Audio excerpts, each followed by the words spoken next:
Hello and welcome back. So before we start today's episode, I just want to let you know that I'm going to be taking all of April 2022 off and possibly some of May. I'm not sure yet. But please follow me on social media to stay up to date when new episodes are dropping. The links are in the description. The reason being that my day job is going to be requiring a lot of my mental energy over the coming months, and spacing out and playing Halo on that couch is probably all I'll have the energy for. So don't worry. When we come back, it'll still be season 2, and I'll have another fun block of episodes for you. So stay tuned. And with that, let's talk to the creative geniuses behind Horrible Adorables. Enjoy.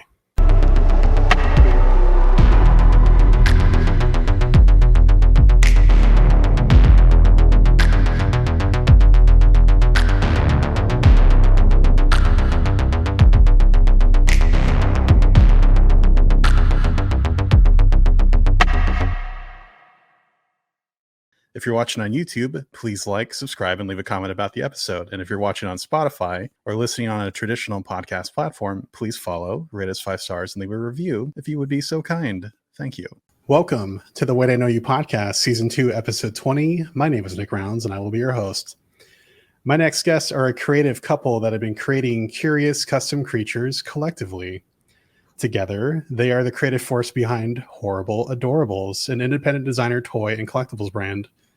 Initially starting with colorful faux taxidermy sculptures, they branched out to new and amazing custom creations, such as clothes, bags, storybooks, and even board games. More on that later. When they're not meticulously murdering felts, they're hosting Pop Shop Lives and rolling for initiative. Jordan Perme and Chris Lees. Wait, hey, I know you. Wow. How are you today? That was a heck of an intro. Did you know how much we love alliteration? I did not. I don't know why it worked. I was writing a bunch of C words that were safe for work, obviously, and it just worked out that way. So I think it was maybe, subconsciously as you were researching our work, Yeah. Well, speaking of researching all of your work, I'd love to talk about all the amazing things that you've done. There's what's behind you currently is not an actual background. It is your work. But before we talk about all the amazing work that you do together, I want to start with influences, because I always like to know what makes people tick or what really drives them and makes them passionate. So a question for both of you to start out. You create toys and sculptures professionally together, but I'm curious, what are some of the toys and designers that most influenced you when you were younger? Oh, that's a big question. Whoever wants to answer first, but yeah. Well, I'll go first. Okay. So, now I feel unprepared. I'm like, there's too many. I mean, I guess toy-wise, I loved Mapletown. I loved, which is basically Calico Critters for the newer crowd. I love My Little Pony and Care Bears and anything super sweet with the animals and little pet shops. And I feel like that's very much has continued to carry over into our work. For me, probably my favorite toy to actually play with was Legos. I do a lot of building with the Legos. I had a lot of toys. I was a little bit spoiled, and my parents' basement is still filled with G.I. Joes. We actually have the aircraft carrier down there. Oh, the USS Flag. Oh yeah. Wow. And a bunch of the Star Wars toys, but that stuff, it was. I didn't play with it as much. It was more collecting than it was play. Whereas the building type toys like Legos were the ones that I was really drawn to and played with a lot. Were there any specific sets you remember that you really loved? It was the space sets. So, I mean, when I was at that age, they were the really old ones, you had the little minifigures, but they were the super generic guys. And I remember I had some that had little battery packs. So you slipped a 9-volt battery in there, and then you could have a couple little lights and stuff like that. But yeah, I really like the spaceship ones. And then Jordan, you mentioned Mapletown. Is this Mapletown? Sorry to block out Chris. Yes. Okay. So it was an animated series, but it's also, they're these little flocked animals, and they wore clothing, and you'd have like the whole family, like there'd be a bunny family and a fox family, and they're so cute. And we use a lot of the flocking technique in our own work now. So every time we make them, it makes me think of Mapletown, which is so close to my heart. That's awesome. Yeah, it's always fun when you can take something that you grew up loving and kind of reinterpret it in a different way. And flocking, especially in the toy world, is like such a underappreciated. Thank you, Gus, for yelling. Underappreciated thing within the toy industry. So, yeah, it's not an easy technique to use. I don't know if you want to talk about that now, or if you want to get into that more later. Let's talk about. Well, yeah, let's get into the mechanics of what putting felt on stuff entails. I know some miniature people and hobbyists definitely might know about some of this, but not everybody's going to be super into toys or miniatures. So please talk about felting. Well, so when you say felting, are you talking about flocking, or are you talking about felting? Because I feel like we have. Sorry, I meant flocking. I meant to say flocking. Apologies. We're just like, we use all of the textures. Like, we were very into like tactile and fabrics and stuff. So it's like any way that we could get our toys and figures like soft is what we gravitate towards. But why don't you talk about flocking, Chris? Yeah, maybe should I grab a piece here? Probably have some. You have a little princess piece here. Oh, I love that you made that. The princess hat is hilarious. And just a reminder, anybody that's currently listening and not watching, that this is first and foremost a video podcast, and you're going to miss out on a lot of fun stuff here. So please watch this on YouTube or Spotify, or listen to it and then watch it later. Oh, yeah. Yes, continue. Yeah. So most of the pieces here, they're 3D sculpted and then 3D printed. So we have a few 3D printers that we have at our house. And then once they're printed, they actually really don't look too good. They have a lot of lines through it and everything like that. So that's why you typically don't see that type of thing in finished toys. But if you put a texture on it, like flocking, then it gives it a nice coating, and then you have this really clean, well designed, well done toy in the end. So there's a couple different ways to do it. Basically, what you're doing is you're starting with a bunch of very small fibers, and then you're putting adhesive on the piece, and then you're getting those fibers onto the piece. You're just kind of dusting it with it. And, there's very simple techniques to do it.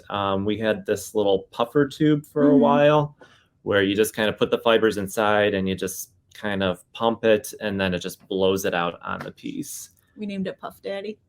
It was written on the side. Does he have a partner named Sean Combs as well? Well, we replaced it at one point, and then we named the new one P. Diddy. That's amazing. And then the next one will just be Diddy. Well, we've moved on from that. Yeah. But yeah, for about a year or so, we were using that method, and it worked well. You put the adhesive on, you puff it on, and it turns out great. And the reason we did it was we had a show that we were doing. It was all transportation themed. So most of our pieces, like these ones behind us, are a little bit larger. And the reason for that scale is because the felt and the materials that we use, it's impossible to go really tiny with it. So we wanted to make little tiny riders to go on them. And that's where we made the jump to use flocking. Yeah. So we made these little flocked pieces, so they were still fabric-y and textured, like Jordan was saying. So they still fit with our other aesthetic. pieces. But since then, we've moved into more electrostatic flocking, and I've been shocked a lot in the process of doing that. It's a little dangerous if you It don't know what is. you're doing.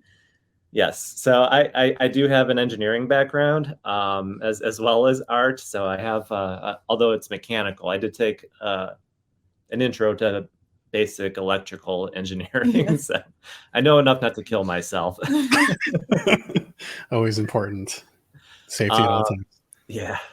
So the way we do it now is we'll basically have a reservoir, And when we use very simple tools. You can buy very expensive flocking machines, but I did some research and did it really cheap. We basically use like an aluminum takeout container, and then we put our flock inside that because it's aluminum, so we're able to conduct through it. And what we're essentially doing is we're putting a really high negative charge into the flock, and then we'll connect the piece. I'll have like a screw sticking out the bottom to use as a handle. And then we'll hold on to that, and then we'll put a positive charge to the piece. And then we'll just kind of, run it a little bit over the reservoir of flock, and it just kind of flies up and attaches itself. And then the other advantage of doing that is, I don't know if polarizing is the right word, but it stands all the little fibers on end. So when we're using the puffer, it just kind of lays all the flocking fibers down on top of it. Whereas when you do the electrostatic, every little piece is on end. So it gives it a real plush and a real full texture. And it's really nice. Who would have thought there would be so much science involved in this thing?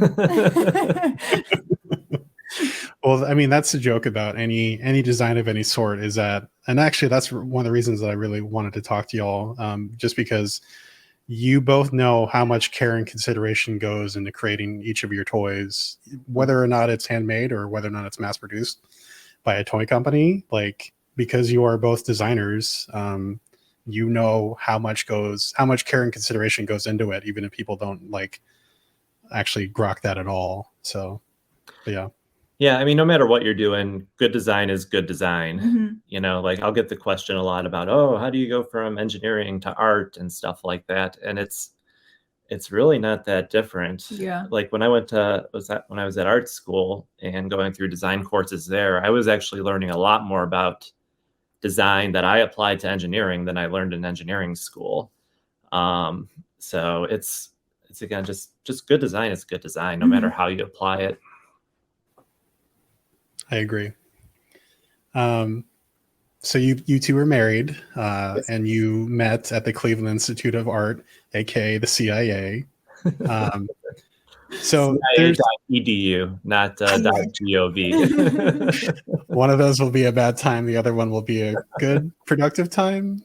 Your choice on which one it is. So there's been some incredible ghosts. Why you got to face punch my microphone when I'm talking? There are some incredible artists that have come from there, present company included. What are some of the most important things that you learned from your time there?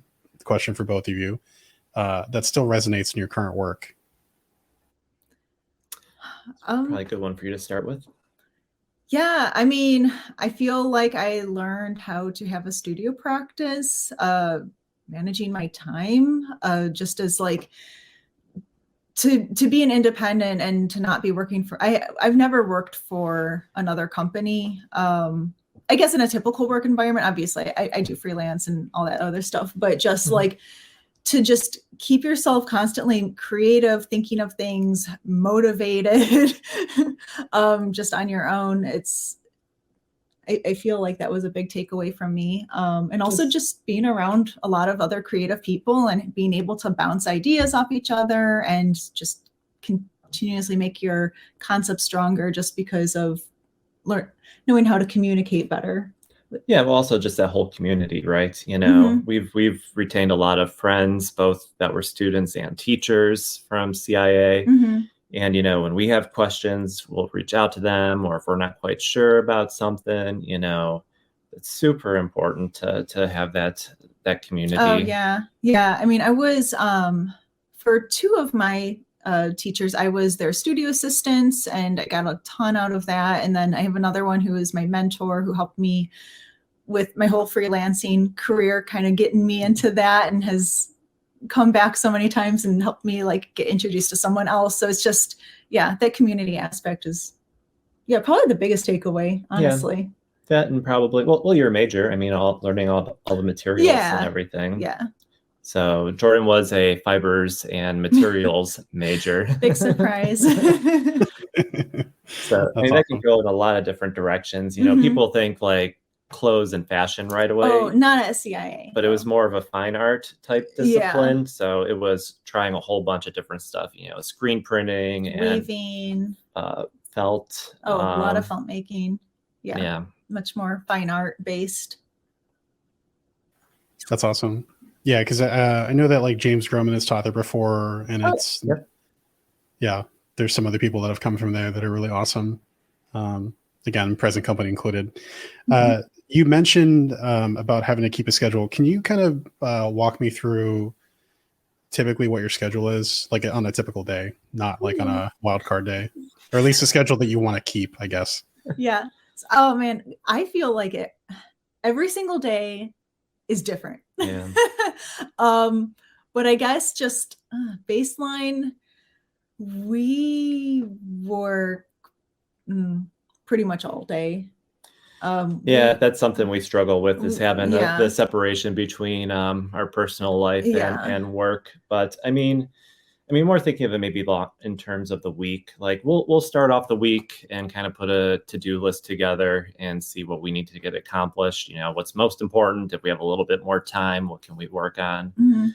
But we, it's kind of sad, but we stay up late and we wake up late. So it's very typical, stereotypical artist. We're night type owls. hours.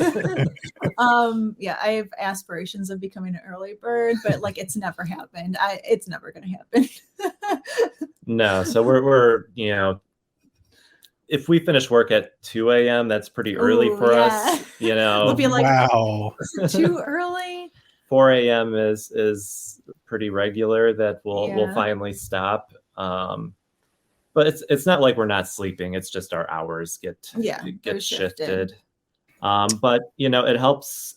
Honestly, there's a lot of people on the West Coast like you that we work with, and we have phone calls with Japan and China and stuff like that for our work, and it really helps with that. Yeah, I was going to say being up at 2 a.m. or 4 a.m. is definitely beneficial in that aspect. I mean, if anything, especially with Japan, like being up at 4 a.m. is to your benefit. So like, hey, what's up? That's awesome. I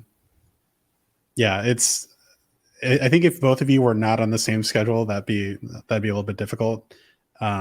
Jordan's always fighting the schedule. I've just given into it. Like my ideal time to wake up would be like 10 a.m. So I'm like, okay, so what can I do to get to bed? Like I want to be sleeping at 3. Like I feel like that's not really asking a lot. Like I want to be in bed, but like that sneaks up on you so fast. And then it's like by the time I'm like, oh, I'm ready for bed, I'm like, Lord, I want to watch TV, like a half an hour of TV, because like you gotta wind down a little bit. It just it never happens. And then what happens is we'll have a show or some type of early morning appointment we need to get to. And, we see that coming on our calendar, and, here's us, going to bed at 4 and waking up at 11 or something like that. And we're like, oh crap, we're never going to make it to this thing. And we're going to be just so dead tired. And then I don't know how many times we decided, okay, like 3 days before, we're going to pull an all-nighter just to kind of reset our schedule. to like try to conform to the rest of the world's schedule. We have like a couple good friends that are also on our night owl schedule where I'm like, oh, I could text them at like 3 a.m. It's like fine. And that's it. Like I feel like everybody else is always like, oh, well, the other you're not getting any work done because you wake up late. And I'm like, oh no. Well, the other nice thing too is there's a lot less interruptions that night. Yes. So I feel like during the day we do a lot of our personal stuff. That's where we're kind of more flexible. It's like, oh, we need to do something, with Jordan's family or my family or some friends or something like that, or go to a vet appointment. So we kind of flex in the personal stuff during the day and weekends, and then we're working more in the nights. Yeah, that makes a lot of sense. I was going to say, like, I mean, a designer, 2 fellow designers, being in the flow state is a very important thing, especially given the type of work that you both do. Yeah. So I definitely can imagine like not having a lot of distractions and just like nose of the grindstone of like, all right, I'm going to get all this done. Like, finding those big chunk of times that you can just really dedicate to doing work. Yeah. There's a TED Talk that I loved. I want to say from like about 10 years ago. It was in Austin, but the guy was talking about like why is it that like you never get work done at meetings typically? I'll bring myself in so I can actually talk about it. Is because meeting the common problem is M&Ms, meetings and managers, the things that kind of distract you and pull you away from focusing on your work. Yep. And the comparison that he made is like, okay, well, why is it that I go to work and I sit at this desk and I never get anything done? Because of M&Ms, but also because doing good work sometimes is like good sleep. You can't get a 1 hour of sleep and feel like you're very rested. Right. You need long interrupted blocks of time to get good work done or sleep done. So that's always resonated with me, and you just hit on it to a T. So that's what reminded me of it. Yeah, that's cool. So Jordan, I'm going to start talking about the stuff that you both do. So Jordan, you do freelance design for toys and patterns. I think recently you posted, let's see if I can bring in this pattern. Oh yeah. Yep. Right behind us. So again, digging into the fun stuff that you worked on. What are some of your favorite projects that you can talk about that you've done for like freelance work? Projects. Okay, so many of my favorite projects have never come out, which kind of stinks. But I feel like so many of the times, like I'm brought in a lot with like development. So early stages, things that have just, new ideas where they need like character design or, surface design and stuff. And then like, it doesn't go anywhere. Or sometimes like by the time it turns into the actual project, I'm like, oh, I don't see any of my work, but I know that I was like very helpful at the beginning and like, it wouldn't have gotten to that point without me. I think if people knew how much toy development does not hit the shelves. Oh yeah.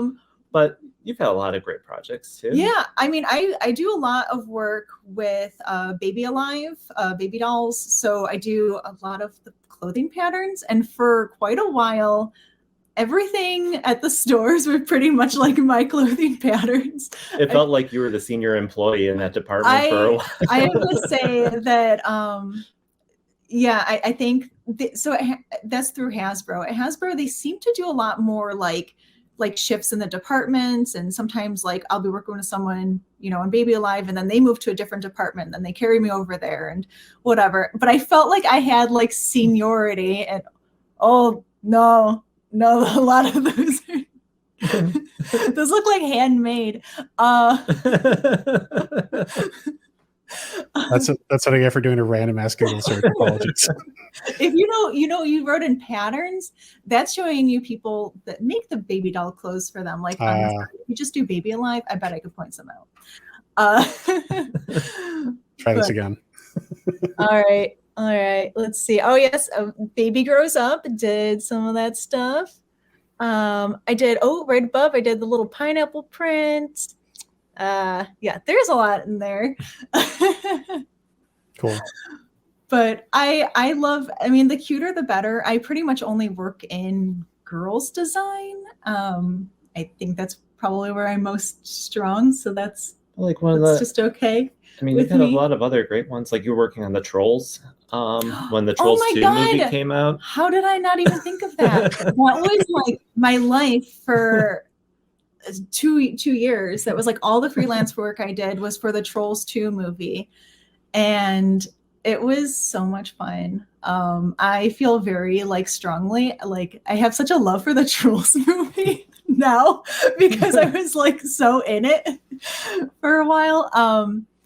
And there's kind of a story. We're not sure how true it is or not. Yeah, I guess I don't know 100%.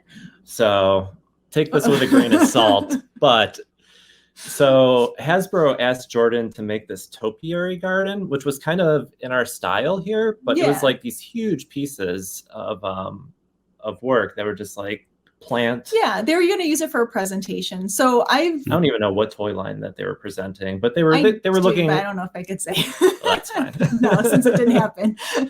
But they wanted this background scenery in order to present the toys against. And from our understanding, somehow that background made it into part of them pitching the Trolls movie. Yes. And oh wow! If you think about like the texture involved in the scenes and the scenery of that movie, we're not sure how much influence we had with that. I don't know if I should be having some like royalty checks coming my way. No. It might have already fit the look they were going for. That's probably more likely. But I like to think But we're going to take complete creative credit here. I had a big influence in that. Yeah, in that pitch. Yeah, I was gonna say, just pulling this up just now, I saw that there. I mean, I forgot that the poster for it's Trolls World Tour, right? Yeah. Actually, the little doll next to it, the baby doll troll, I worked a lot on that, and I haven't actually seen that one with the little tulle dress, but I probably worked on that too. Nice. Yeah, I noticed from the poster that they're kind of flocked in the photos. So yeah. And then you've been on Hatchimals. Oh yeah, right. See, it's like I forget all the things as soon as like until we start talking. Yeah. I love working on Hatchimals. It was just there's a brand new product that came out called Whiffies, and they're these little scented skunk squirrel creatures. They're really cute. I was brought on. What was that? How do you spell it? WHIFFIES. And these are Spin Master. Yes. Yeah, I do a lot of work with Spin Master. And I was brought on with early development, and my designs don't look anything like what they came out with.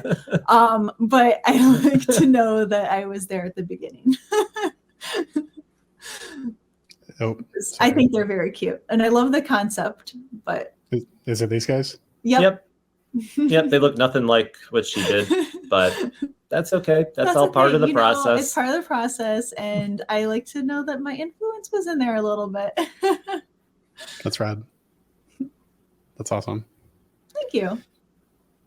And then also because we talked about patterns, specifically the pattern that's behind you. So creating patterns seems like it's simple, but I'm sure there's a ton of nuance and consideration that goes into it. So what are some of the considerations that go into your designs for patterns? Oh, so this is something that I actually I'm always told whenever I like turn in a pattern for freelance and stuff, is they're always like, okay, like tone it down a little bit. I like every space, I don't want a background. I just want every single thing filled and just like it everywhere. lots of pattern. But I mean, I think a big consideration is scale, where you want like a lot of like different sized items. You don't want everything all the same size. That's kind of boring. Just the repeat in general, like I mean, obviously, I keep on looking at the repeat back here. I'm like, this guy, that guy. Yeah, I can pull this forward so it's easier to look at, so you don't have to look at it. So you want an interesting repeat. You don't want to be able to tell, tell where the repeat breaks are immediately. Where it segments and like the block that it's contained in. I don't really know if there's many other like rules for pattern making. I guess just the things that about bringing the illustrations in. Like sometimes they'll be hand drawn, sometimes they're vector drawn, sometimes they're usually made in Illustrator in the end. But what the stuff that you're sourcing, the illustrations that you're bringing into there, can come from a lot of different. Yeah, they come from a lot of different sources. But yeah, ultimately, and especially with production work, I mean, this is a hand-drawn thing, and that was something that I was working on for our own line, and it didn't really matter as much that it was hand-drawn being brought into Illustrator. But any work that I would do for freelance, it's got to be vector. It's got to be vector because they need to be able to scale it onto anything, whether it's going to be on like a little baby doll t-shirt or they're going to use it for like a backdrop at like some toy fair or whatever. That has to be able to be scalable. Yeah, I was just going to say, or like a billboard or something like that. Yeah, you have to make sure that it's not going to be pixelated. Yep. Makes total sense. So Chris, you mentioned earlier that you have a background in engineering. In merging your creative efforts with Jordan, talk to me about how your engineering background comes into play with you on a frequent basis. Beyond shocking yourself when making felt. Yeah, shocking myself and lots of spreadsheets. Oh my gosh. No, but early on, so I was at CIA for 2 years. I completed it was a 5-year program.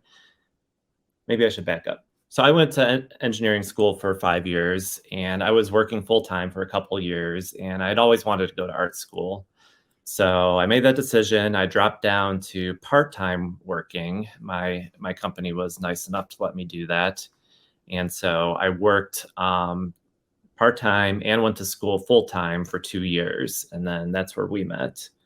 And then after those 2 years, I was actually laid off. And so I had to make a decision what I wanted to do, if I was going to finish going through school or not. At that point, we were just starting to go into our majors. Jordan had chose the fibers and materials. I was going to go into painting more than likely. I was looking at both painting and glass. But I was heading towards. I'm sorry. What specifically in glass were you gonna? What really interested you about glass? Well, during the foundation courses, we were able to take elective classes in like every department or any department we wanted to try. So I had taken one in glass making and just really enjoyed it. It's super physical and just, you got those ovens blowing at you, and then just so interesting what you could do with the material. But at the same time, I feel like it was a little bit confining too, whereas the painting department, they considered anything a painting. It didn't have to be paint on a canvas. It was, it was more of a conceptual art type thing. So you could be working in any material, which was why I was leaning that way in the end, because I could have done glass work and brought it into painting or something like that. But yeah, I really loved how physical it was. It reminds me of ceramics too. It's just where you're really getting in there with the materials. But as far as so I want to. Sorry, I didn't mean to cut you off. You mentioned glass. I was like, oh really? I just wanted to follow up on that. But yeah, let's continue. Yeah, so I was there for 2 years, and I was kind of at a crossroads, and I wound up making the decision. I'd gone through school once already, and I kind of felt like I'd already achieved a lot of that I already wanted to at CIA. I had kind of gotten all my foundation work in. I got to work in different disciplines like glass. I had met a whole lot of people, and I was feeling that I could continue going forward with art, because it was never really my goal to be working as an artist full time. It was just something that I wanted to do to enrich myself. So I wound up going back to work full time, and I worked as an engineer for 10 more years after that, until we grew the business big enough where I transitioned over, and then we've worked together full time since then. Yeah. But as far as like the skills bringing in, a lot of the display work, any type of structure that needs to be built, I'm making. We have practically a full wood shop in our house. Mm-hmm. So just building stuff like that, the electrostatic flocking, figuring that out, designing that, how that all works. The computer modeling too. Yeah. I've, when I started engineering, that's when a lot of 3D modeling was first coming on. So I was very early in on that, dealing with the AutoCAD 3D software and SolidWorks and stuff like that. So, I mean, it's not that I was like expert level, but I was a very, very, good user of that type of software. So moving into using a 3D modeling program like ZBrush, which is what we use for our creatures, it was actually more of a transition than I thought it'd be. You know, I kind of compare it to, you know, working in raster versus vector imaging, or doing like Illustrator versus Photoshop. It's like people usually stick to one or the other. And I think of SolidWorks more as like closer to Illustrator, whereas, you know, working in ZBrush, it's just, I like to input dimensions and have things very exact, where that's just kind of like molding clay, and it's very squishy and Yeah.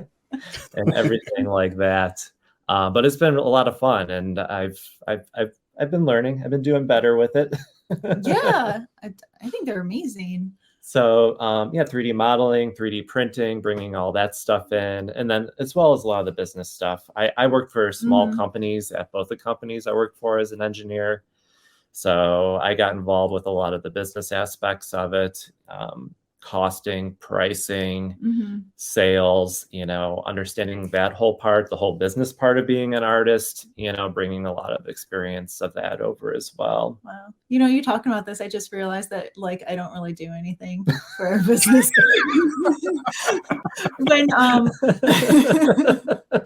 When Chris started to, like, we first started like working together, and this is before we officially he quit his job and stuff like that. Like, he's always been helping me, like since day one. He's always helped out with my artwork, and now it's our artwork.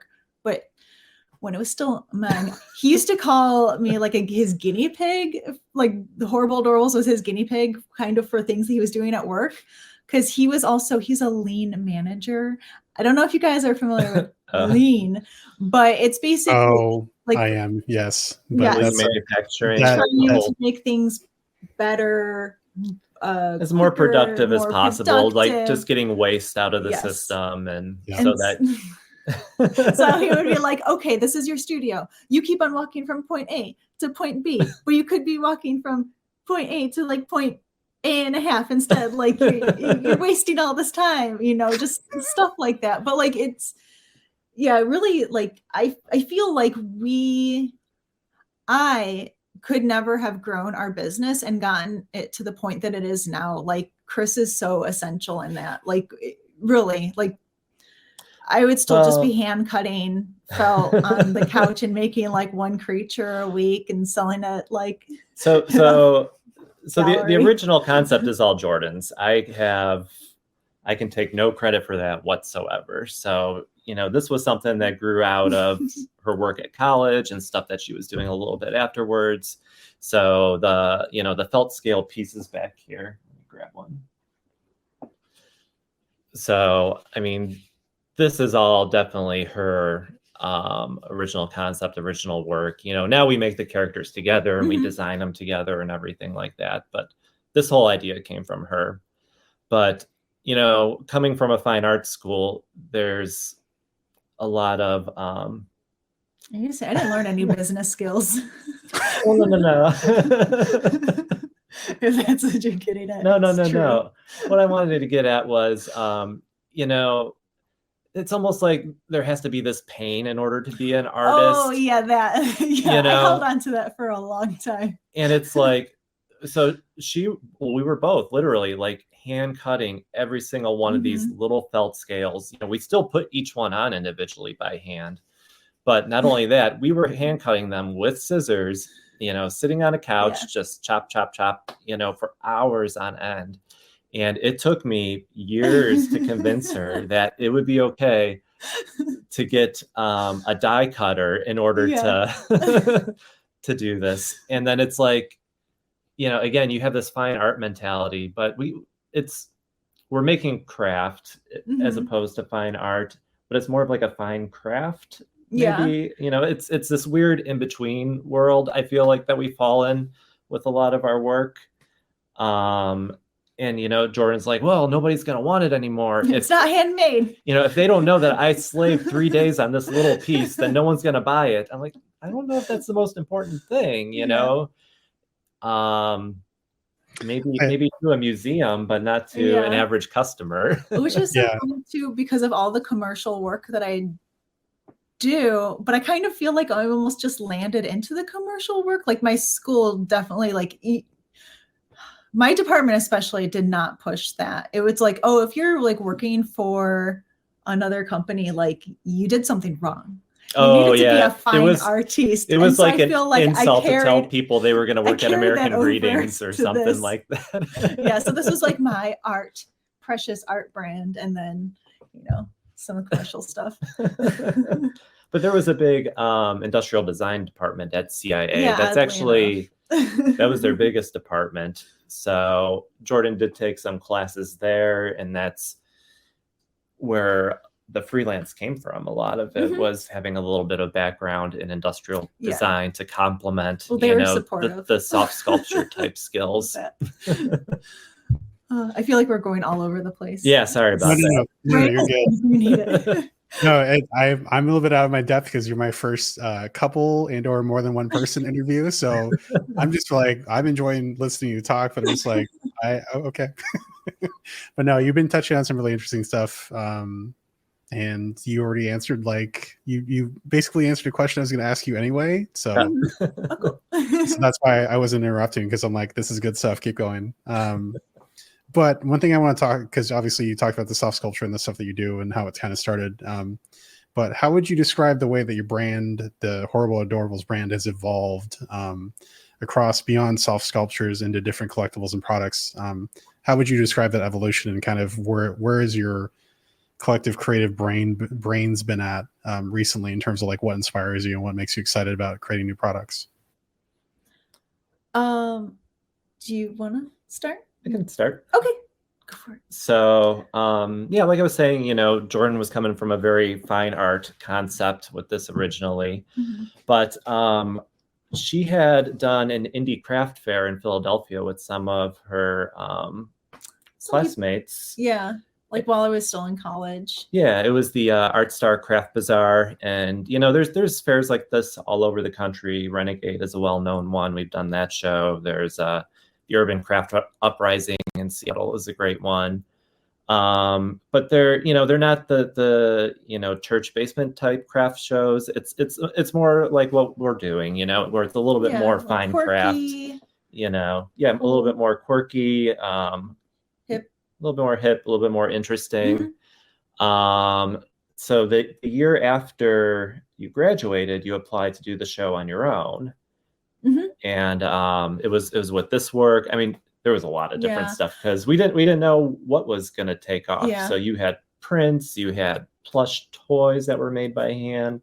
There was a few of these guys. Yeah. And I feel like I was just like, I didn't know kind of what I wanted to do with my artwork. It's like, okay, I put all this, effort into getting my degree, and I was doing some freelance work, but like at the time I didn't really consider freelance as like something I would do, for 15 years or however long I've been doing it. God, it hasn't been that long. No, getting close. Okay. Getting close. Over 10 years. But I was kind of looking for an outlet for my artwork, and obviously needed to make some money because I didn't have that job yet. So yeah, indie craft kind of always felt like really good to me. Just the nature of my work being a little like cutesy, quirky, it's like when we do gallery shows, we do more concept work and stuff, but like, concept light, just fun, more decorative work. So we did that first show, and it was these pieces that really resonated, the felt scale pieces. The other work, it was very obvious to us, and people were buying it. We were super excited. We're like, oh my gosh, this might work. This might be a thing. I'm a huge fan. There you go. And so then we decided to try some more shows. And actually, something probably to bring up is, the name Horrible Adorables early on, like especially for your BFA show at school. Like, I didn't use that. No, but the work was horrible. That's what you're trying to say. No. It was more on the, because people are always asking, oh, why do you call these Horrible Adorables? They're so cute. And it's like early on, the creatures were more horrible. Were a little bit grittier, and it it was a little bit more realistic and not so cute and whimsical. Yeah. And so that's actually a big part of where the name came from. But there's still also the whole taxidermy connotation that goes along with it, where it's like you've gone to a fairy tale forest and murdered a whimsical creature and put it on your wall. We don't really talk about that much, but there's that. No, I think that's there's always like this little like interesting dark undercurrent with our work, and we try to play it up from time to time. Yeah. But no, I wanted to just mention that. So we started with the indie craft fairs, and then we had done a renegade craft fair in Chicago, and there was this woman there that was insistent that we showed don't know her name. Our work at a gallery. Like, she came back to our booth like several times, like, you've got to go to this gallery in Chicago and you have to show your work there. And we're like, okay, if you know someone, yeah, that sounds great. Yeah. And we didn't find this out until years later. So we actually became really good friends with people who ran that gallery. But this woman contacted them, and on our behalf. On our behalf, we didn't know who this woman was, but she hounded them until they asked us to like be in a show.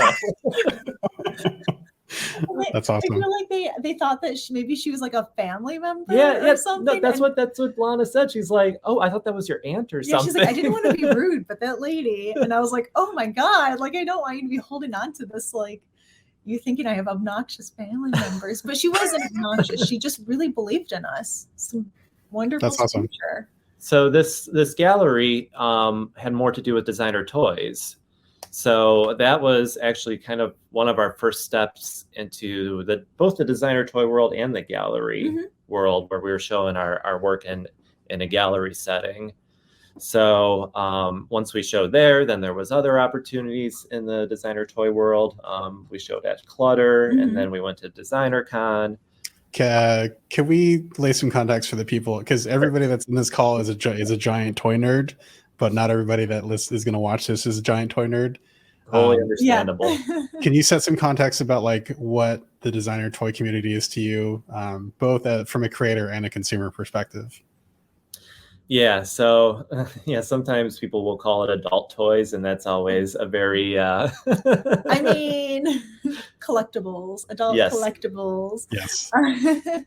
So the idea with designer toys is they're usually made out of vinyl, so they're very similar to the toys that you've had as a kid, but they're small runs and they're made by designers. And yeah, there you go. That's probably a designer toy version of Optimus Prime. Sometimes they're from... It's a blow molded plastic from Super 7 that I got recently. Yep, nice. There you go. Very cool. It's got a rocket punch. The chest opens up too. Yeah, you can see the matrix of leadership. Oh, nice. I totally hit myself in the face with this thing a couple times because of the rocket fist, but continue. Sorry. Yeah, so you have, I think you kind of have two disciplines there. So you have licensed product like that, Star Wars is a big one in designer toys, Transformers, all those 80s toys. People like to use them as inspiration or kind of riff off of them. Bootlegging, that's a whole other yes subset of it. But it's basically artists who are making their own toys using, traditional toy making methods. So as opposed to having, where you had the TV shows and stuff like that, they're like, hey, this is cool, but I want to make my own. So I'm going to design this and actually have it made over in Japan or China, in the same factories that make every other toy. You're just having small runs made like that. Yeah. And so I'd say it puts it almost like at more of a piece of art sort of level, where there are, you could have your like Star Wars toys sitting on the same shelf, I guess, as a designer toy, but there is something like a little bit more elevated over something that's done in a small run by an individual artist. It's much more about, it's so artist focused, more so than like the actual like object or character. It's people are very like, they're like a fan of a certain artist, or they like. Yeah, definitely. Even more so than we see in like the indie craft, type scene. Like people where, the indie craft scene is much larger, but people, they see an object they like and they buy it, and that's kind of the end of the transaction. Whereas in the designer toy world, it is very artist focused, where people are following artists, following their careers, what's the new product that they're going to drop. Maybe a company like Kidrobot might be good to talk about. Yeah. Before we talk about that, I just want to talk about Designercon, which is where I met both of you. Yes. But Designercon's awesome because it is mainly focused on the creators. And I think the most magical thing for me is that you guys are like at a corner, and then like kitty corner to you is like Map Graves, and then Gary Baseman was like around the corner, like Dirty Donnie. Like you throw a rock and you're gonna hit a famous artist at DesignerCon, and it's so much fun to have all those people under the same roof and having exclusives. And yeah, it's, as a consumer, it's so much fun to be like, everybody I follow on Instagram is all here. We feel that way too. Yeah, it's a big reunion. We're fans of like all of our peers, and it's awesome. Yeah, this last year they had it. We did not have a booth this last year. It was actually my brother got married that same weekend, so he lives in Venice, so we were in town. Like, oh, how convenient. So we just stopped in and visited everybody on Sunday. And we didn't make it through. We made it through maybe 3 aisles. It's a big show. It took us hours to do that because we hung out with all of our friends, and you go for booth and be like, I haven't seen you for 2 years. Like, oh God, what's going on in your life? Oh my gosh, it was so much fun. But I was like, I feel like we have to keep on doing DesignerCon like this, because I really enjoyed just not being tied to the booth and just hanging out with friends. Yeah, I was gonna say you need to have at least a couple booth people with you to help you work the show, so that you can get away from like a meal, or just to BS with friends. That is the benefit of having 2 people, where one of us will be like, all right, bye. I'm taking a long bathroom break. Sick of you. No, I'm just kidding. Sorry, I didn't mean to cut you off about Kidrobot. But actually, that's related to one of the things I want to talk to you about, because you independently make a lot of your own stuff, but you've also partnered with Kidrobot, Squibbles Inc., and Instinct Toys, all heavy hitters within the designer toy industry. And going through the experience of reinterpreting your pieces with them, what are some of the biggest lessons that you've learned in the process of that collaboration? I guess you're just about to explain your relationship with Kidrobot. I didn't want to interrupt that either. So, oh no, this all fits together because so what happened was, at our very first DesignerCon, we met Frank Kozik, who is very well known in the designer toy industry. And the creator of Manzarin Records, a famous poster designer. And now apparently an active NFT creator as well. But I don't want to go into that black hole. But yes, Google Frank Kozik. You will be very amused by his work. Oh yeah, definitely. Oh yeah. So our very first DesignerCon we did, we set up shop. We didn't have any designer toys at that point. It was all just the same stuff that we were taking to the indie craft fairs, and it was 2 days at that point. It was in Pasadena, and the first day was not good at all. Yeah, I was like, oh no, we traveled all the way here. Yeah, it's like we shipped everything out, and we got there. We went across the country because we're in Cleveland, so we went all the way out to California. So I think that was the first time we flew for a show. Yeah, figuring that out, yeah. Yeah, because we've driven as far as like Atlanta and Boston, because our work is so big and bulky. It's really difficult to not drive with it, I guess. But we had some friends that had done the show, and they really liked it, so they convinced us to do it. And so we went out there, and the first day, which is usually the better day. So if you're doing a show, usually Saturday is great and Sunday is quiet. But our Saturday stunk, and we're like, oh man, we made a big mistake. Yeah. This is not our place. And we so wanted to be a part of it too. So we were like, oh man, well, I guess we'll find our group somewhere else. But then Sunday came and it was a complete turnaround. We had an amazing day. Stuff was selling like crazy. I think my theory is that, designer toy artists, they do a lot of very low run exclusive pieces. Like And very highly sought after. yeah, so I think everybody was working on getting that stuff on the first day, and then the second day was much more relaxed, so they had time to kind of look at the new artists like us that were there. And so one of the people that checked us out was Frank Kozik. But and we didn't realize it was him at the time. No, we had no idea who he was. Well, we knew who he was, but we didn't know what he looked like, you know? Yeah, he's also very tall and very intimidating. A little bit rough.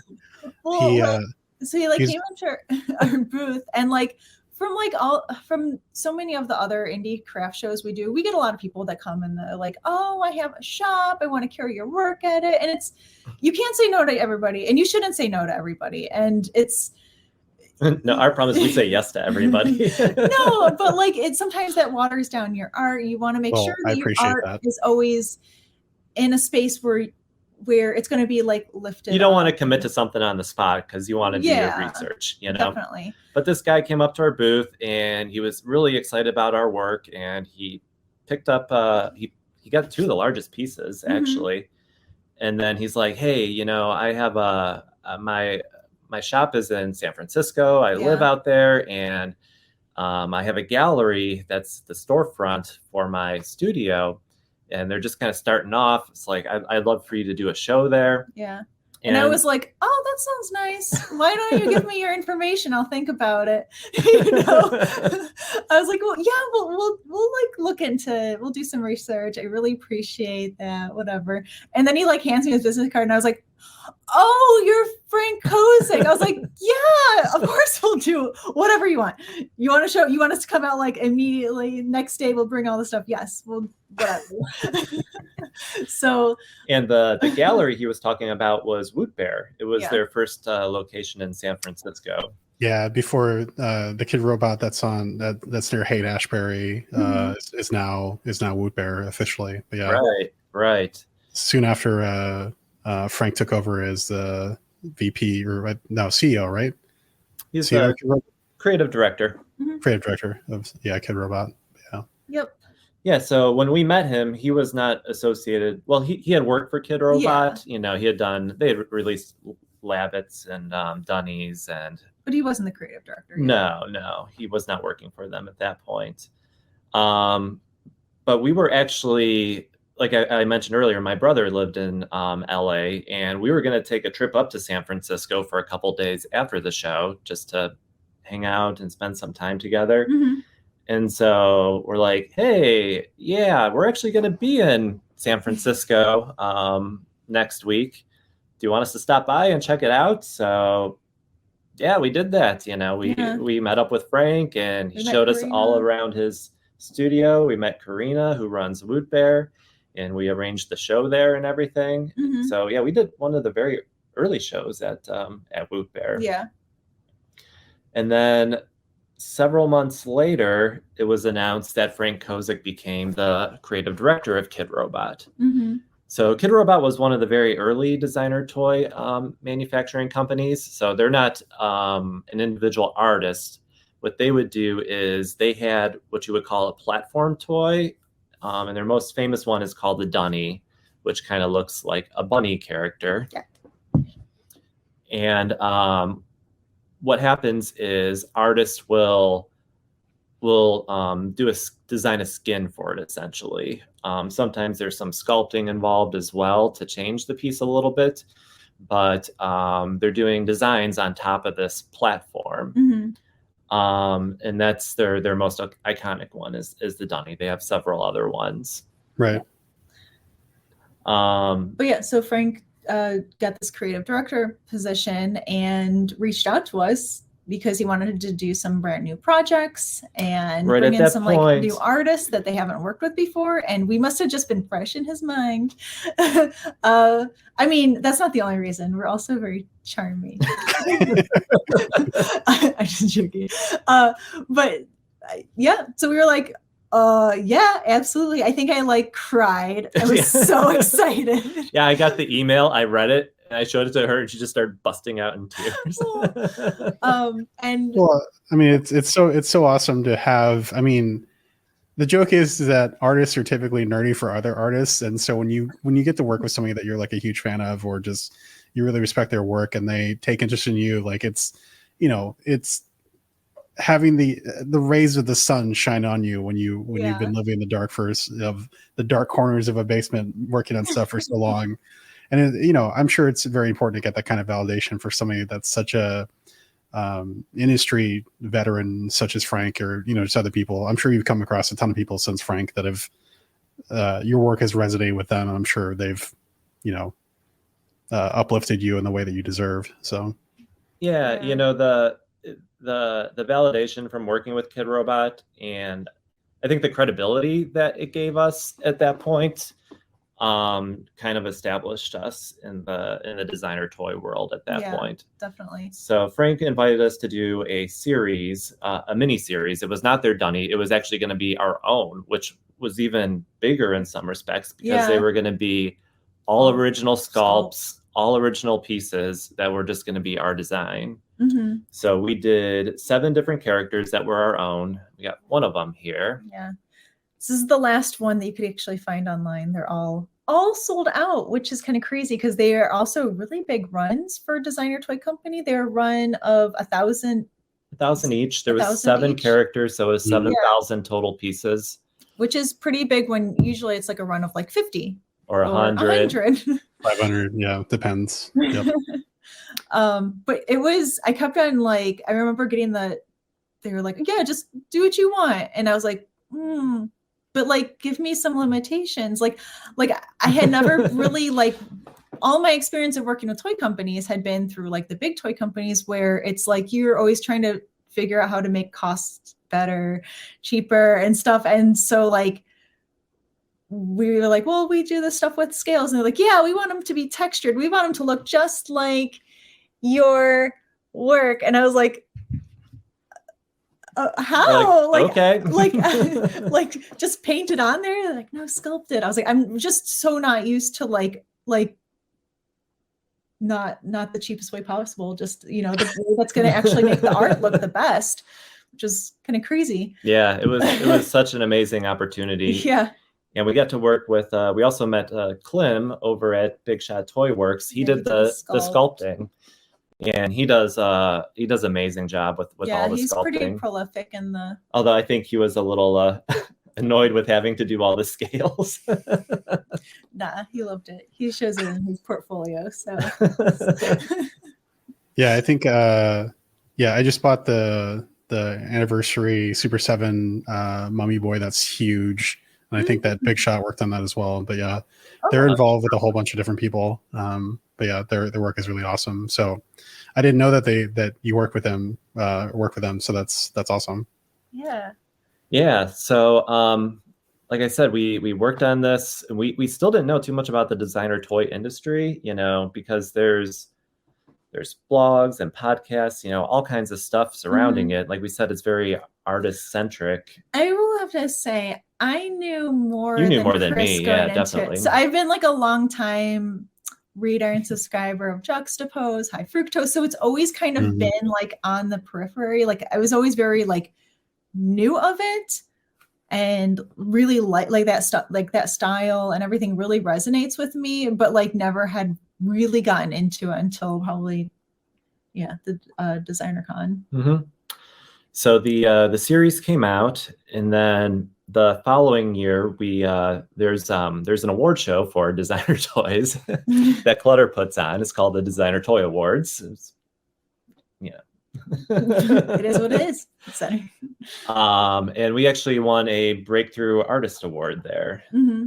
So that was again tears, validation.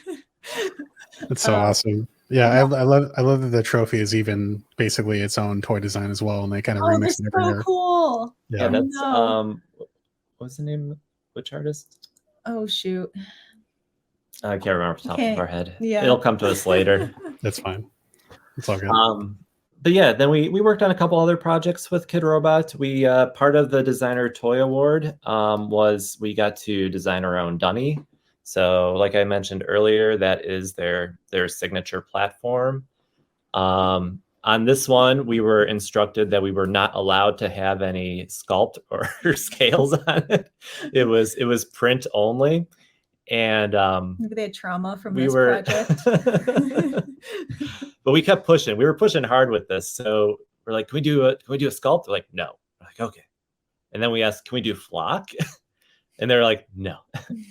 That was probably the first time flock was kind of getting in our minds. Yeah. Was with this project. Yeah. And then we did, so we're like, all right, they won't let us do that. And we're like, well, let's make the illustration like as complex as like humanly possible. And they came back to us. They're like, come on, guys. Yeah. It's like, we can't do that. So we simplified it a little bit, but we still tried to like, it's probably hard to see with this lighting, but they're, the scales still have like little flecks and texture added to them, to give it a little bit of a fabric type look. And we got this cool metallic paint swirl going on. This was our, I was just going to say, that looks really awesome. Thanks. Yeah, we called this our curly horned Dunnylope. Yes. So we're super proud of that. There was 3 different color versions of this that came out. Mm-hmm. This is the only one we know that's still available. We have a few of these still left at this point. Should I bring up this? Yeah. And then this is remember how you asked like what my one of my childhood inspirations, favorite toys and stuff? Yep. Care Bears. Mm-hmm. So this was like such a great, fulfilling project, was to work on a Share Bear that's like licensed by Care Bears or that's awesome. American Greetings. Sorry. Yeah, so American Greetings was involved with this, and like we pitched them 2 different designs. The one was a very simple Care Bear with still our scale pattern on it. And then we did this one that was conjoined twins. Yes. So it was like polar opposites, you know, as far as a very conservative design and a very out there design. Yeah. But yeah, we were tasked with like, we had to choose an existing bear, like one of the existing characters, and then to, you know, do it in our own style. So we were like, Share Bear, Share is a body bear, you know, it's got the So we were shocked that that American Greetings was into it, but they loved it. They've promoted it. Yeah.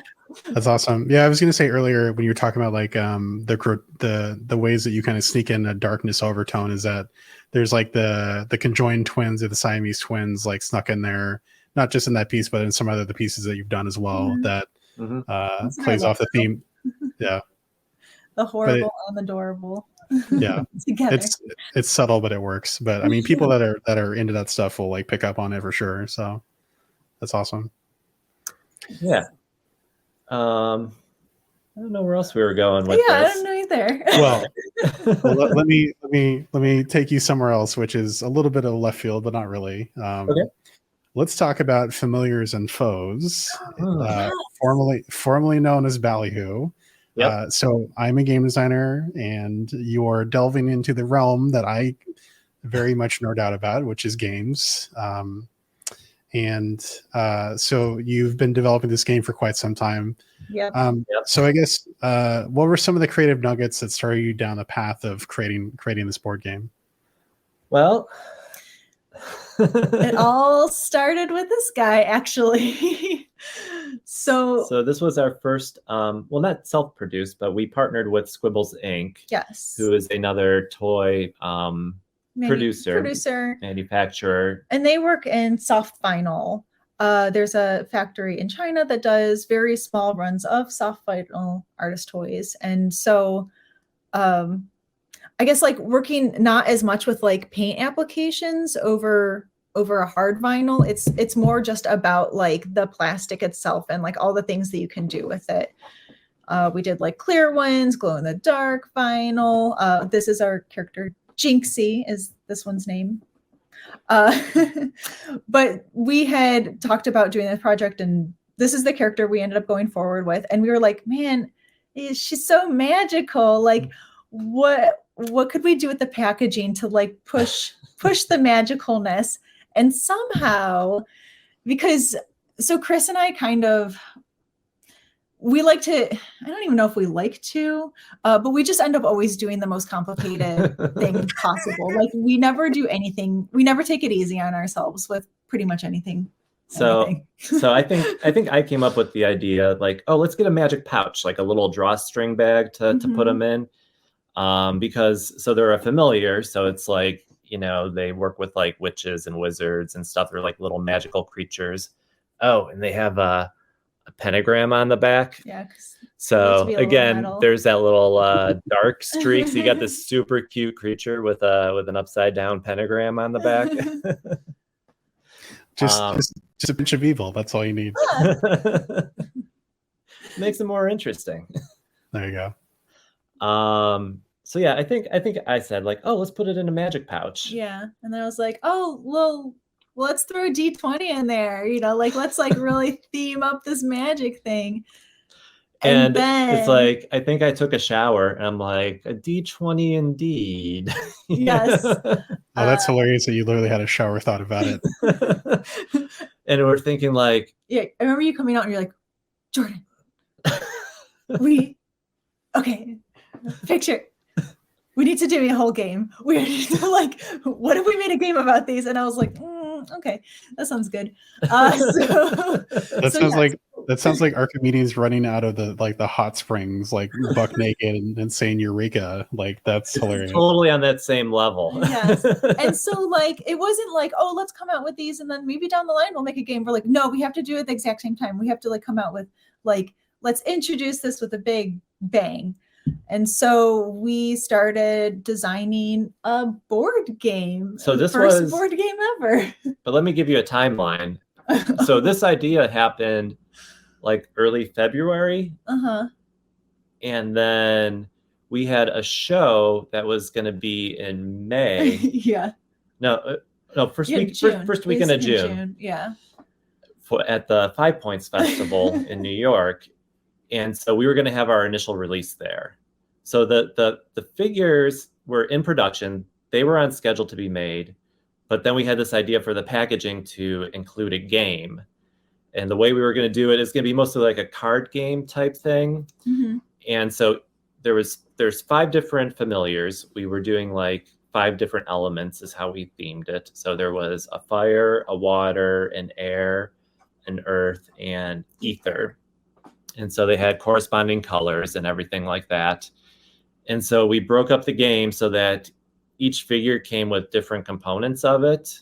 They came with a dice. They came with a coin to flip. They came with little score markers. They came with the bad guys. And then some spell scrolls. Yeah, the spells that they would cast. And then just like a little introduction sheet about the game. And then it also gave you a code where you could download a print and play type version of it. So if you only got one figure, but you wanted to try the game, you could print the rest of the cards out. So this was a very early version, but we hammered it out in time. Yeah, with help. We had some friends that were really also into board games. So we do play a fair amount of board games. I guess I wouldn't say that we're not like Magic the Gathering level, but we do a fair amount. Sure. And so we had some other friends that were really into it too. And they helped us a ton with the initial game design. As well as illustration. Yeah, so illustration too. Yeah, we split up the illustration. So Jordan did the general illustration as well as the familiars. And then we had our friend Brandon. He did the foes. So we thought it'd be interesting to have 2 different artists. So you have like the good guys and the bad guys and have them a different illustration style and everything like that. Yeah. I'm sure as a game designer, you're probably like, oh my God, what was this? Like 4 months? Like that's not enough time. And so we have since then been developing the game more and more. Yeah, it was supposed to come out a while ago, but the pandemic happened. Life happened. The best too, because it's changed a lot. It's actually like I'm really proud of it. I think it's a super fun and inventive game, and we can tell you about it now that we've talked about the origins of it. Yes, please do. But yeah, I was going to say, like, playtesting is super important to designing a game, and it's not to say that this is going to be the end all be all. Like, you can have this be what it is and be satisfied with it, and then if you have a different idea that you want to try, you can take your existing brand and take another shot, another bite of the apple, to use a tired metaphor, of making another board game. But yeah, no, I was so stoked to see when you guys came out with that, because I was like, that makes perfect sense. And again, you're speaking my language of like, yes, nerdy game design stuff. I'm all here for it. So Yes. Yeah, please tell me how it works. So the very basic mechanic of it that we wanted was for it to be a collaborative game or a co-op game. So you can play up to 5 players, 1 for each familiar, and you're playing against the game. Mm-hmm. So the story behind it is that we have a world called Jorali, which is Jordan and Lees. It's original. It sounds magical. Yeah. I like it. Well, I mean, having creators sneak themselves into their own games is a hallmark of pretty much any game. I'm a high scorer in Guitar Hero Van Halen. I'm a piece of loot in Mafia Wars, and there's a couple other games that I'm tucked into. No way, that's awesome.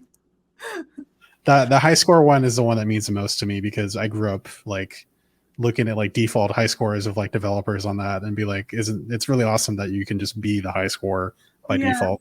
So that's so cool. Yeah, no, just that was very bad. I was like, hee hee. So did you actually get that score, or you just write it into the code? The latter. It's just because we have to make sure that our default high score is easily beatable. So like, I think for like 5 songs, I'm the top scorer for like a couple of Van Halen songs on a certain instrument. And so, yeah, it's just fun to be like, I can pull up like, Ain't Talking About Love and see that I'm the top scorer for that. But then you can easily beat me if you get higher than 4 stars, but I digress. But, regardless, like, there's some games growing up that like would have developers' names as like the high score. That was like, that's so awesome that I've been part, you're kind of in that club of like, I'm a high scorer. So yeah, that's awesome. Yeah, I didn't realize that either. That's really cool. I'm thinking about just like the old cabinet arcade games, where you would have those high scores up there. And it's like, how did anyone ever get this? There's no way possible. Oh, so it's fake. Yeah. Well, yeah, especially like the old school arcade games and like pinball machines. Like Seattle has a really insane like pinball scene and like really competitive people. So like, if I go to like any local pinball bar here, I will never beat any high score whatsoever. But if I go to like some random place and all, I might have a chance. But yeah, good times. Sorry, I didn't mean to interrupt your awesome board game. No, so the story is that there's this world of Jorali, and the witches and wizards there have been kidnapped by a bunch of evil foes. And the familiars, they've been kind of like they're students. They're young and learning how to be a familiar. They're bumbling. Yeah, they're a little clumsy. They're not very good at magic yet. They're still learning. So their witches and wizards have been kidnapped, and so it's up to them to defeat the evil foes and to rescue them. Yes. So you're all working together. I guess maybe we can show a couple of the components here. We just got our prototypes in. So we have our box here, familiars and foes. With our little R registered. Oh, yeah. I'm very proud of that. There. That was one of the most difficult parts of this process. The intellectual property work, that's something that I brought over too. Things that I'd done previously with patents and stuff like that. So we've trademarked Horrible Adorables, and we were trying to trademark the original name for this, which is Ballyhoo. And man, they would not let us have it. We argued and argued with them. There's another toy company that has like a sensory ball for infants. It's an infant sensory ball. So it's a ball with a bunch of different textures. It's really cool. But they called it the Ballyhoo ball, and they trademarked it. And we're like, okay, that should not be a hurdle for us. Like, we saw it before we tried to register. Like, oh, okay. It's like, we're making a board game for adults, and this is a sensory ball for infants. Yeah. Well, the infant development toy genre is like, it's so broad that it encompassed games and everything else, and they're like, oh, but like, we're like, well, I mean the chances that they're going to make a board game about this ball is very low, but if they did, but they're really the crossover. I don't think there's anything, no one's going to get this confused, but it was too much of a sticky situation for them. Yeah, because, two people can have the same name as long as they're different enough that a consumer wouldn't get it confused. Right. Yeah, I've had a similar experience of registering names for slot machine games. Like, you can get away with things that are not slot machines, but the second there's another slot machine with a somewhat similar name, then you're usually in hot water. But it's super frustrating. Yeah, but the connection seemed so tenuous, because they were like, here's the moral of the story. If you're going to trademark something, trademark it under infant development toys, because apparently no one else can take that trademark once you're under that category. Because the argument from the examiner was, oh, but they might make a game going forward, so they're able to do that because they have this trademark. And we were like, again, but it's like, if they do make a game, it's going to be for infants. Like, you have to be able to read in order to play our game. But they weren't having it, so we abandoned that. Yeah. And then we changed it to Familiars and Foes, which is fine. That was actually the subtitle of our game anyways. So it worked. Yep. Gold. Yeah. That's awesome. So these are all the different characters, all the different elements. There's Narsen, Jinxie, and their frogs. Their frogs are pretty important too. So they're like the Familiar's familiar. Yeah. Menzie, Figich, and Chris, you're better talking about the game. I get a little sure. Well, I'm actually curious. What has been your favorite part about developing the game and iterating on it? Like, what have been like the most satisfying things, and also some of the most challenging things of iterating on the game? I mean, I think for me, it's been the overall look and design of it. I wanted it to look very much like tarot-esque, just like stuff like this, like kind of like old, like fortune telling sort of designs. So that like has been the card size and everything is tarot size, and oh wow, that's awesome. Designs.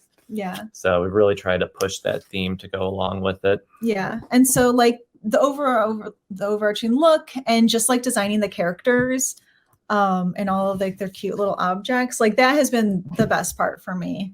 Probably the most challenging part has been like figuring out how difficult to make it.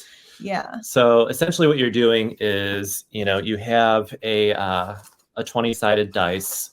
So you're choosing an action. You're either doing like a physical attack or a magical attack, and you have to pay for the magic. So then, you're rolling your 20-sided dice, and then that's telling you whether it was successful or not. Since there's that element of chance in it, it has been so hard for us to figure out if something is sufficiently difficult or not, because it's like, okay, we just game tested it. Did we just have really lucky rolls that time, or did we have just really bad rolls that time, or is it just right?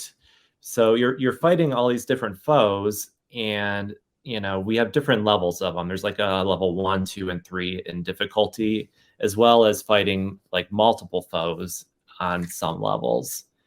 And that has probably been the hardest part is figuring out how difficult to make the game. Yeah. Yep. I can relate to that.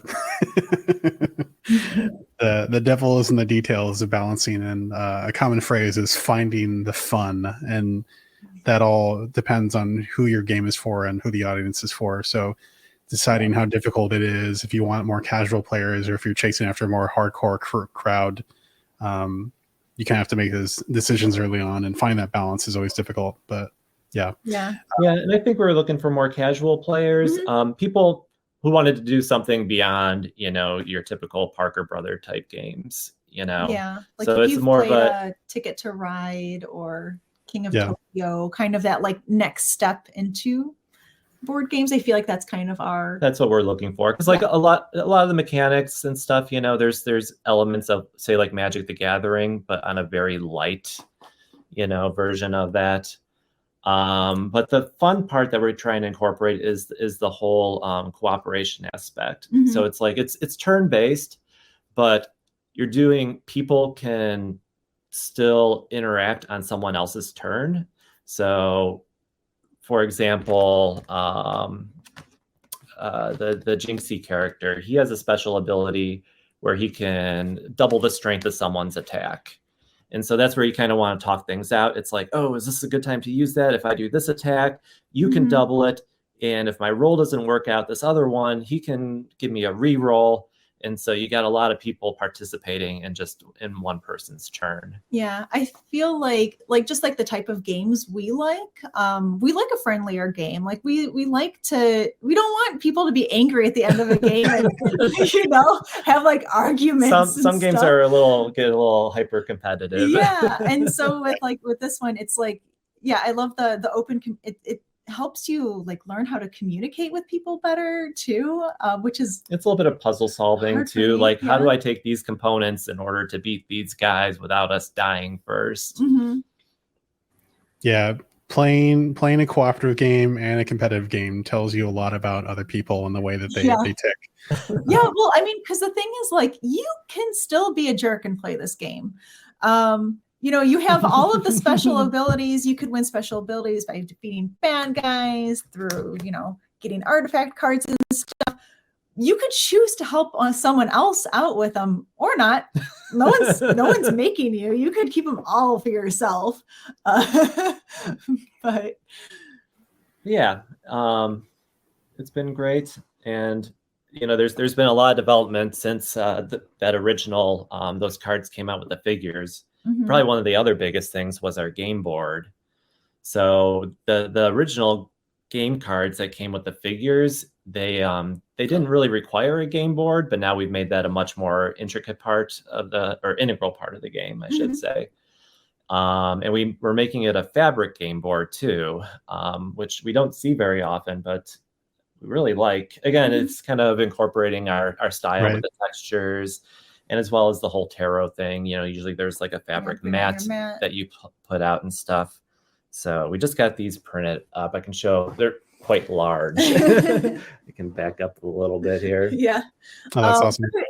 We were just finding with because we are trying to hit more of a casual game playing audience, it's like, I think that a lot more people need to be led around the board game. Like there's, with so many really complex games, it's like, I don't even know what I'm supposed to do yet. And so our game board really spells it out. It's like, you go around it. It tells you exactly okay, unlock your special ability, or not special ability, but unlock your magic points or we wanted cards. The game to be as self-explanatory as possible. Like we have a very detailed instruction rule book that you can always refer back to, but we wanted it to pretty much be laid out. Like if you got the general idea of the game, you can just read your cards, read the board, and that'll walk you through it. Mm-hmm. And the last piece that we did, so we're saying a lot of people can jump into your turn. So it gets confusing on whose turn it is then when you have team attacks and then someone else being like, oh, I'm going to help you out here. And oh, I died. Now you guys got to bring me back to life. And this is all happening not on, their turn. So yeah, one of the suggestions we took was to incorporate a turn tracker. And that's common with board games. You got some type of figure or piece that you pass around, so that you see whose turn it is. So we have our little frog here. This is just a prototype resin print. So this is what's in the familiars pouch over there. So we're using this as our turn tracker. But this will be a vinyl toy that comes with it. So this will essentially be a designer toy that comes with the game. Yeah, bridging the gap.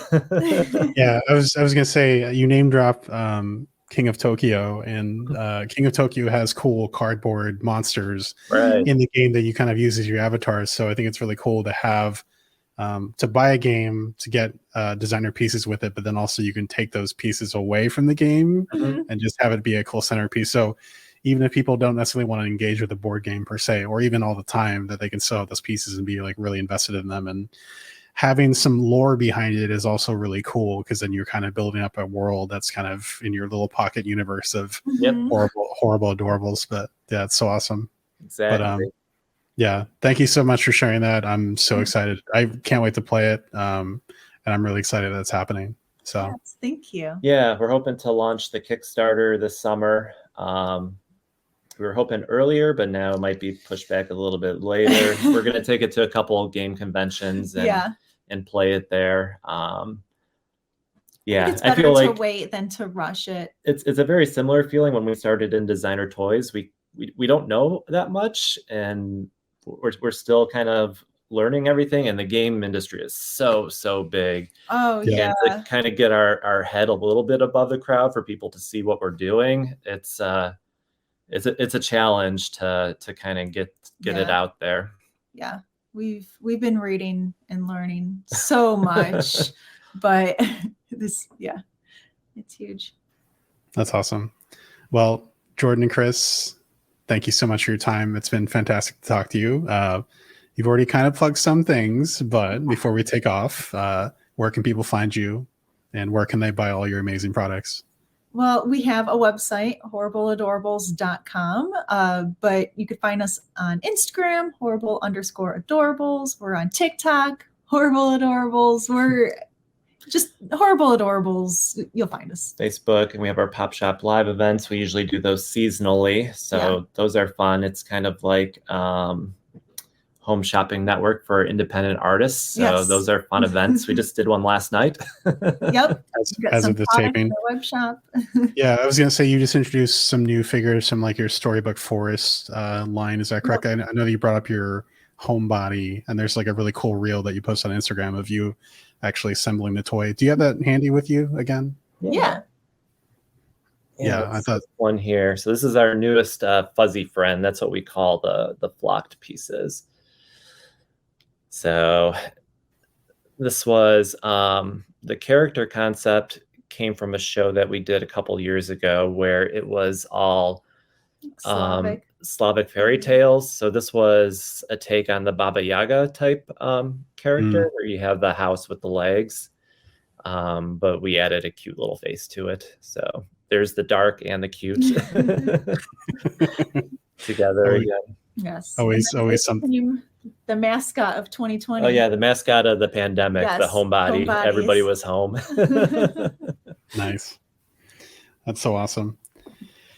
All right, Jordan and Chris, again, thank you so much for your time. I love all the work that you do, and I will be adding more of these guys and gals and non-binary pals to my collection. Yeah, thanks so much for having us. Yeah, thank you. This is great. It's really nice. It was a joy to talk to you both. Everybody else, thanks for watching. Thanks for listening. We'll catch you next time. Bye.